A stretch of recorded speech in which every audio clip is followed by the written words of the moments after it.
London Heathrow, host to 78 million passengers, nearly 500,000 flights, and one very unusual animal reception centre. Animals passing through Heathrow come here to be checked in. Oh, he's really cute. Also known as the Ark, it's equipped to welcome almost any species through its doors. Its feet are massive, not that big. From reptiles and livestock to pets and predators. It's up to the Ark to make sure everyone is clear to enter the country. Oh, textbook, Dan, textbook. More than 200,000 animals passed through last year alone. And its dedicated team of over 40 staff are on hand every hour of every day. Where's your water pot? And are always prepared to expect the unexpected. Ooh.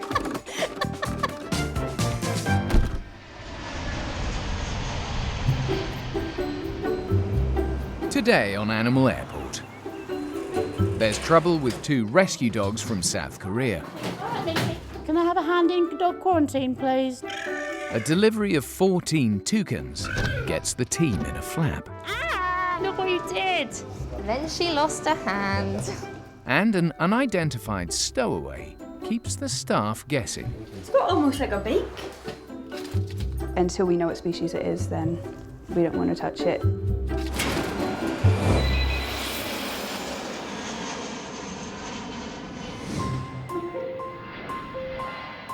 Every day, hundreds of creatures arrive at London's Heathrow Airport from over 80 countries. Among them are rescue pets, who are on their way to new homes in the UK. And in the loading bay, Animal Health Officer Amber has brought in a pair of adopted pooches called Jack and Minky, who seem a little on edge. We've got 2 dogs from Korea here. This one in here just doesn't want anyone to even approach him or look at him, so you get that vibe. It's not unusual for rescue animals to arrive anxious and frightened. It's interesting when you actually know the backstory because it makes it a lot easier to know how to handle them and treat them. But with these, they're both been exported under quarantine, meaning that minimal handling will be done. South Korea is a high-risk country for rabies, a deadly disease killing over 55,000 people every year. With no vaccination records, it's not possible to tell whether this pair are carrying the virus, so the staff take them straight to the centre's isolation wing. Minky's first in. I'm just going to close this door. In case of escape, she's in a secluded area and we've got riot shields accessible and stuff like that, so worst case scenario, if she escapes, she's not going to go anywhere too far. But right now, escape is the last thing on Minky's mind. Right, so just trying to get her out now. Minky! Hiya, Minx! Even after 15 hours cooped up, Minky's too scared to come out of her crate. She's not even wanting to acknowledge that the door's open. She's quite stressed, panting a lot, like trying to get the food. When they've been in their box for so long, it turns into like a little bit of a safe area for them, and they don't really want to come out of it. So I'm hoping we'll have food in there. So we'll just let her come out in her own time, hopefully. Amber needs to clean the container, but with Minky so stressed out, she doesn't want to rush her. Definitely a good thing from my point of view that she's been rescued. So fingers crossed she adjusts well. Amber's hoping Minky's companion, Jack, will be in better spirits. Can I have a little wander? Oh. Is he gone out? Yeah. Jack seems to be taking things in his stride. He's definitely a lot more confident than Minky, which is a good thing. So Amber can turn her attention back to Minky. So I've left her box in there with her. Cool. Hopefully if we have a wander about later, she might have come out and we can clean our box for her. Turn the light out. Yeah. Cool. Fingers crossed she feels a little bit better soon.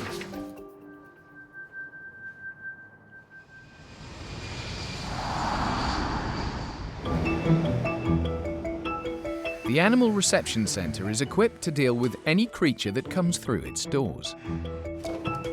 Bloody hell, just think about getting my hands around it. And some flighty visitors have arrived in the bird wing. 14 toucans from Miami on their way to a private zoo in the southwest of England.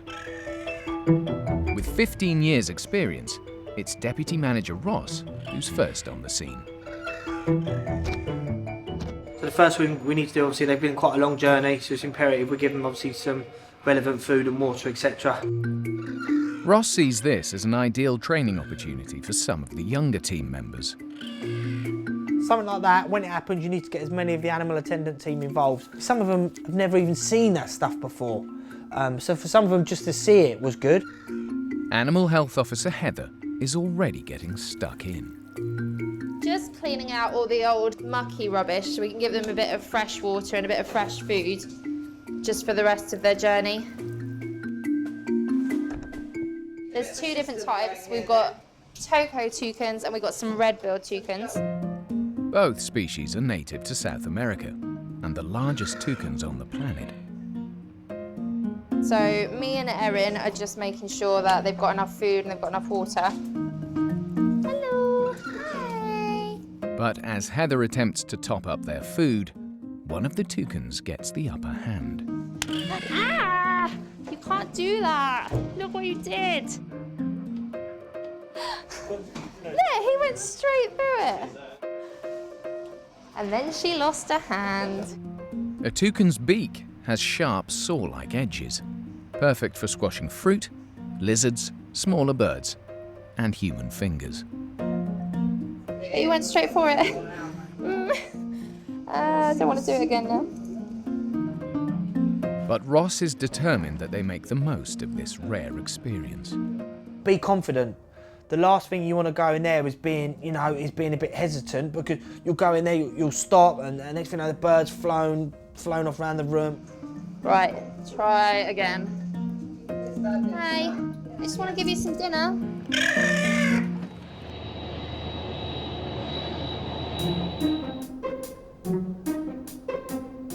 In the quarantine wing, 2 rescue dogs from South Korea who might be carrying rabies are waiting to go to an off-site isolation centre.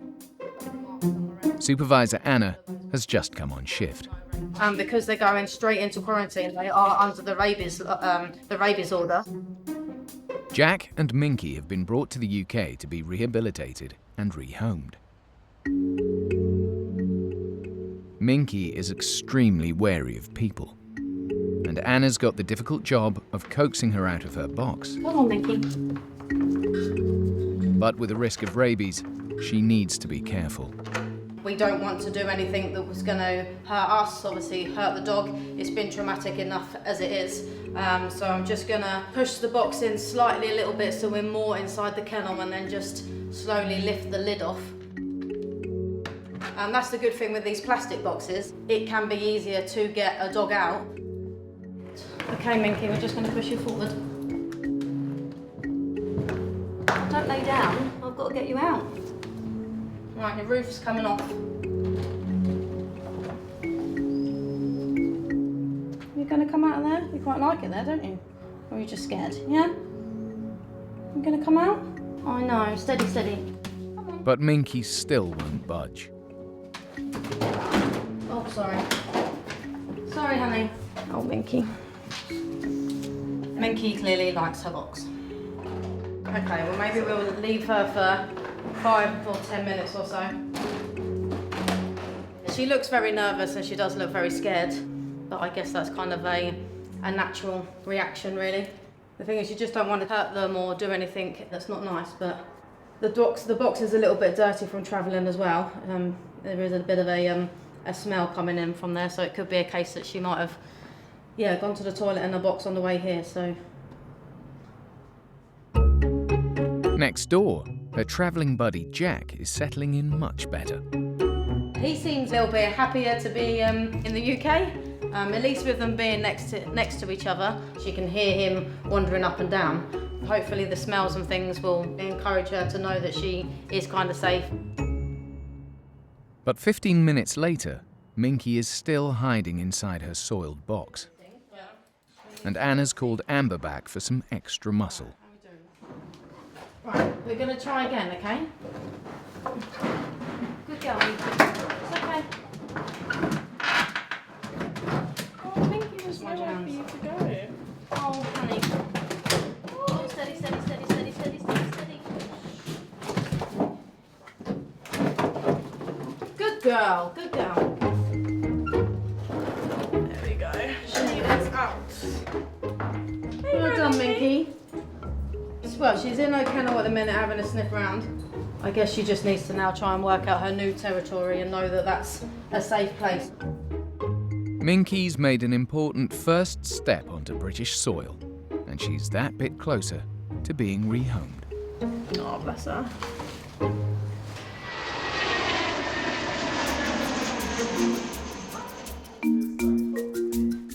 No 2 days at the centre are ever the same. Today, Animal Health Officer Vicky is dealing with a surprise visitor. So this is a lizard that was found in the baggage terminal. This little stowaway was airside running around the conveyor belts when it was discovered by luggage handlers. And it's been brought to the centre to be looked after. Working here, you expect the unexpected, so we never know what's going to come in. Vicky needs to identify it so she can feed and care for it properly, and has called colleague Mel for help. Well, yeah. We might get like 5 stowaways a year. They're not that common. They just crawl into people's bags, crawl into bins, and then they go on a little transatlantic holiday that they weren't expecting. Fortunately, Mel knows a thing or two about lizards. I used to keep some leopard geckos and some crested geckos and a fire skink and Egyptian Euromastic. Yeah. They're just very cold and unemotional, like me. That is why I like reptiles. It's got a very weird shaped head. Well, that's what I was looking at. It's got almost like a beak. Mel and Vicky suspect it might be a monitor lizard. But with nearly 80 species spread across Africa, Asia and Australia, there are lots of monitor lizards to choose from. What terminal was it in? Depending on what flights go in, then we could work out roughly where it's from. All monitor lizards have a toxic bite and sharp, pointed teeth, so Vicky needs to be careful. I'm not going to handle it myself until we know what species it is, then we don't want to touch it. At least she can set up more suitable accommodation for her mystery new guest. Animals should be able to have somewhere where they can hide away. So it's just really important that we give the animal that option. So hopefully they're going to be less stressed. Reptiles can't control their own body temperature, so Vicky's installed some special features. We've already got a UV light set up and a heat spot as well, so you'll be able to regulate its temperature quite nicely. Vicky's next job is feeding her unidentified lodger. We're going to assume it's a carnivore at the minute, and then once we ID it, hopefully we'll get a bit more of a specific idea of what its actually diet is, really. Most monitor lizards eat anything from small birds to other reptiles. Tasty mealworms. But as this one's just a juvenile, it should be more than happy with grubs. Bit of mealworm action it is then. Breakfast sorted, Vicky can turn her attention to finding out whether she has a dangerous reptile on her hands.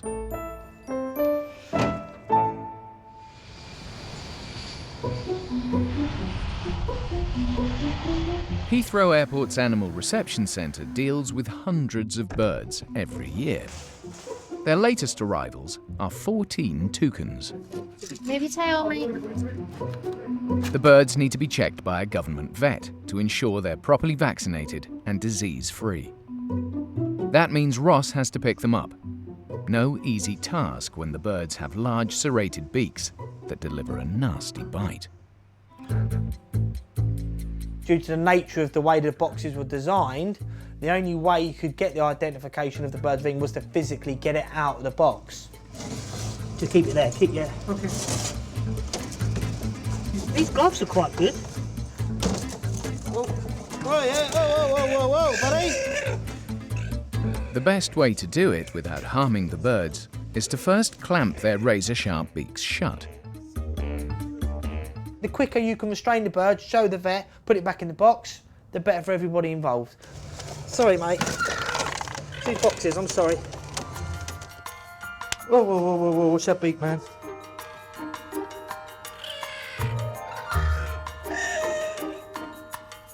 But even experienced Ross has met his match this time. He got me really good there. He literally proper had me. I've forgotten how much of a bite pressure I have. Despite his close call, Ross still has a soft spot for these snappy customers. I've worked with these birds in the past. I've seen hundreds of these passing through the animal reception centre. They're one of my faves. I don't often say that, but they are one of my faves.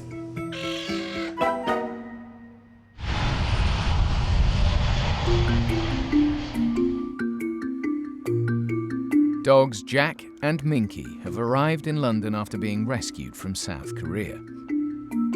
They've been fed and rested at the centre and now need to be transported to a nearby quarantine facility for 4 months to ensure they don't have rabies. Animal Health Officer Karen needs to get them back into their baskets. Right, we're going to get 2 dogs to go into a box each, and they're going into do full quarantine because they've come in from Korea. So I just have to be a bit more careful because they have got no rabies vaccinations done or anything. So Jack, go on, sweet pie. I know, you've got to go in your box. And she picks Jack as the more confident dog to start with. Come on, Jack. Come on, Jack. It's okay. Good boy. Off you get. Off you get. There's a good lad. Good boy. Well, it's just easier. He hasn't got anything to hide behind. And he may, for somewhere to be in comfort, he may just go in his box.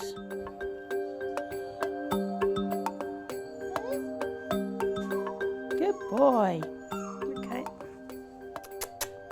Yeah, come on, in your box. There's nowhere for you to go other than in your box. It's a matter of just watching them, what they're doing, and just trying to read if they're going to actually go for you. Good boy, it's okay. Come on then, in you go. Good boy. Oh, good lad. Gentle persuasion. Can they go in their box? There's a good boy, Jack. But Minky is a trickier proposition. Hey, Minky. She's more cautious and nervous of her surroundings. It's okay. There you go. There's a good baby. Hey. All right, Minky. All right, Minky. All right. All right. No, stay there. Karen's worried Minky might hurt herself if she gets too upset. Right now, she's toileted herself in fear. So I'm going to need to get someone to give me a hand. Hi guys, can I have a hand in dog quarantine, please? Dog quarantine, thank you. There's a chance Minky could be carrying rabies, so the team can't risk being bitten as they try to persuade her back in her box. Stu's going behind now, and he's going to hopefully push Minky in from behind with the riot shield. So I'm going to get this in a bit further. It's okay, Minky. Come on, sweetie pie, we just need to go in your box. Okay, Minky, come on in your box. Good baby. All ready to go. Everyone on the team has got their fingers crossed. There's a brighter future for these 2 dogs. So this one you need to be extra careful with.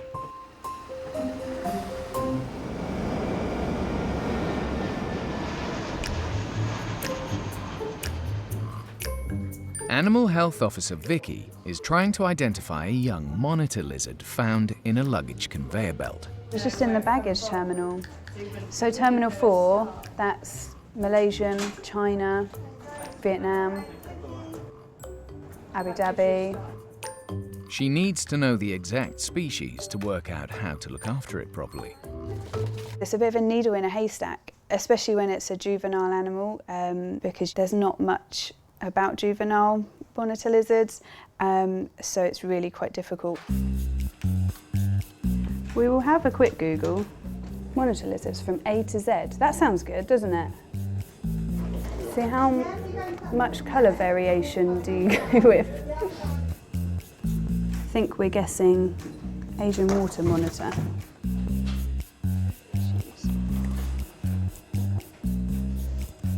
Having exhausted hundreds of pages online, Vicky has a novel idea. The reception centre's library. Hopefully we're able to identify it from one of these mini books. Ah, what's this? Oh, this sounds good. A monitor lizard book. How much more specific can we get? Monitor lizards all have elongated necks, but their size, shape and colour vary. Okay, it's not that. It's not that one. That I can tell you. I don't know if that's too spotty. So that's a juvenile of that. So that's too stripy, isn't it, really? But how much colour variation do you have? I am no expert, but I'm hoping that's a start. For a second opinion, Vicky takes some photos to send to her deputy manager, Susie. So we're looking at the coloration of the animal, but also things like the arrangement of the scales on top of its head, the markings down the back and down the tail, and the general proportions of it. We think that this is bengalensis.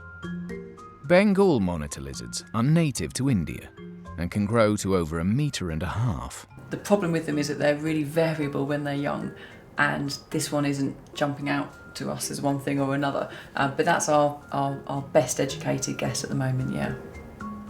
Armed with a better idea of what she's dealing with, Vicky can make the lizard as comfortable as possible. We'll be able to provide a much better diet and temperature requirements for that animal, knowing what species it is. The 14 toucans left the centre later that day, and Ross has already placed a new order for gloves. And 2 months later, rescue dogs Jack and Minky are halfway through quarantine and getting ready for their new life on the outside. They're both receiving lots of visitors, so there's a rota of visitors that are coming in to see them. They are also receiving some training. So the lady that's fundraising for their cause, she's actually fundraised for their training as well, so that they can do a bit of work with them whilst they're here, so that it gets them a little bit more prepared for when they get home.